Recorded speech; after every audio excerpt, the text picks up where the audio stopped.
মাগো, তুমি আমায় ছেড়ে চলে গেলে ওই দূর পাড়াপাড়ে। কেমন করে থাকো তুমি তোমার ছোট্ট খোকিকে ভুলে?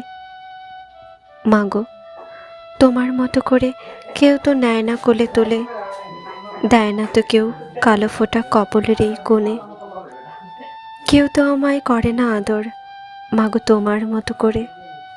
ঘুম পাড়ায় না কেউ তো আমায় তোমার মতো ঘুম পাড়ানির গল্প বলে। মাগো, কেমন করে থাকো তুমি ওই দূর আকাশের তারা হয়ে? তোমায় ভেবে কাঁদি আমি নিদ্রায় নিশি জাগরণে। কপালে তুমি দিয়েছ চুমু কল্পনা নিদ্রা অনুভবে, জেগে দেখি তুমি নেই আমার পাশে। মাগো, তুমি নেমে এসো তোমার ছোট্ট খুকির চোখের জল মুছে দিতে। যাও না মা, একটু আদর করে